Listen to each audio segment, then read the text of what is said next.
Chinese man in lockdown posted about starving for 10 days. Now he's been jailed for 10 days.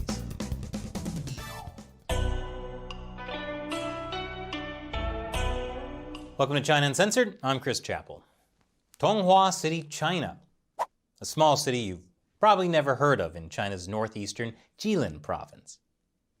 And by small city, I mean it has 2.3 million people. Tonghua is part of China's Rust Belt.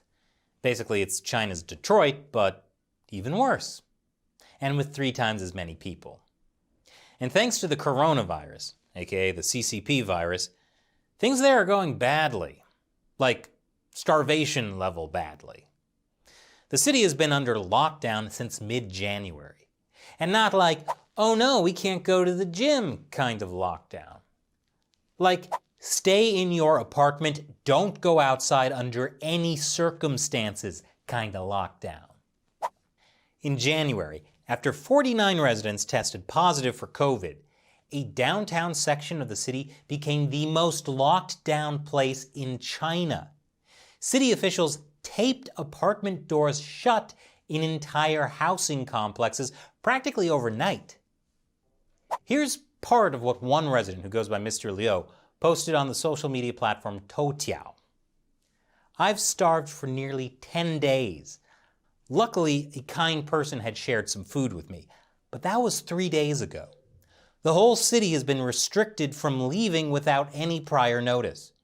My building's been quarantined for 10 days with no food, nothing. I support the country.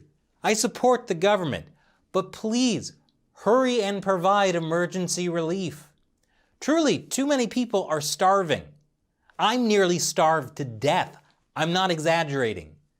They only care to protect their officials, but don't even care to provide food for the sake of their public image. I hope this post can reach the attention of the country leadership. Thank you, everyone. I take full responsibility for my words. The Public Security Bureau in Tonghua City responded by posting a screenshot of that social media post with the word fake stamped across it. And then, to help Mr. Liu, who's been starving for 10 days, they put him in jail for 10 days. Why? Well, according to the police, he was lying. Liu was lying for attention and views, knowing that he had food at home and had received living supplies from the community grid staff. But he fabricated false facts such as, I was hungry for almost 10 days. Liu's behavior has constituted slander and disturbing the peace. As a penalty, Liu has been detained for 10 days and fined 500 yuan, which is about $80 US. Hey, at least when you're in jail, they feed you. Maybe. But Mr. Liu's post was not unique.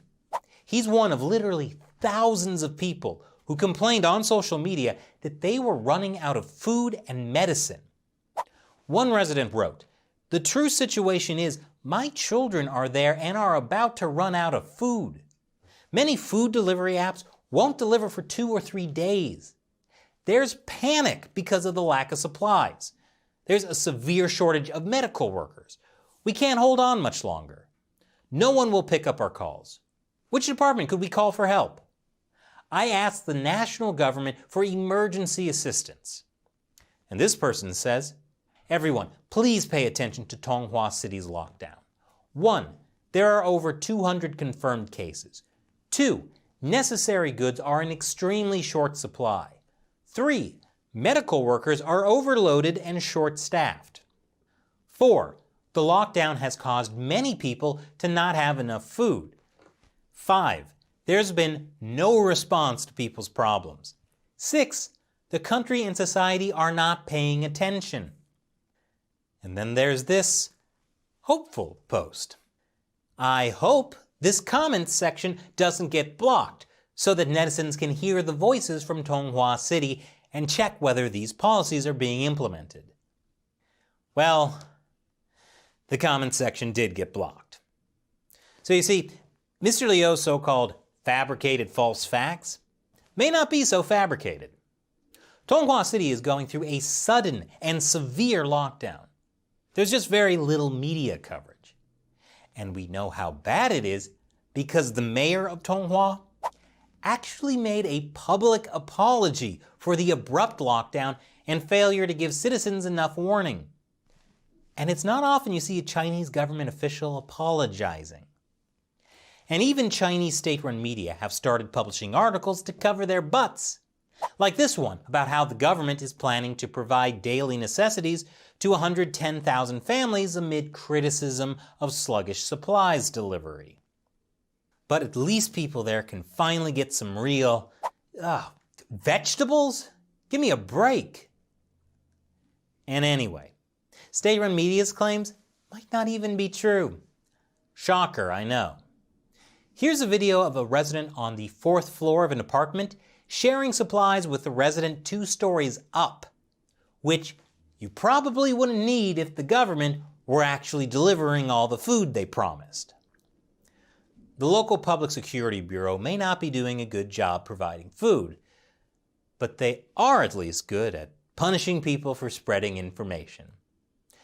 To scare other people from complaining online, they released a video of Mr. Liu's apology, where he admitted to illegally spreading rumors. 通过这件事呢，也是认识到自己的错误，也不应该在这个抗疫期间发一些不属实的言论，完了去给咱们这些工作人员带来太多不必要的麻烦。我也是认识到自己错误所在，完了以后不管是在公共场合，在网上啊，就是不能随意的去乱说话，不能随意的去乱评论、乱发一些不属实的言论。完了，我自己的问题确实存在，以后也会去改正，一定会去注意自己的言辞。完了，在这里也是希望就是民警同志能对我就是原谅，也是能从轻处理，也是谢谢大家。Well, that's a pretty vague apology. Maybe because he doesn't even know what he's apologizing for. His social media post was merely a last resort after being ignored by the authorities, despite his post saying, "I support the country, I support the government." But in communist China, even if you support the government, that doesn't mean the government will support you. And now, it's time for me to answer a question from a viewer who supports China Uncensored on Patreon. Joshua Weiss asks, Chris, in your recent video about Xi Jinping's daughter, you said to stop giving the CCP money through investments and buying Chinese products. Do you think we should also avoid tourist travel as well? Yes.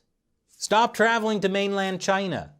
I don't know why anyone would travel there now, given that they can arbitrarily detain people.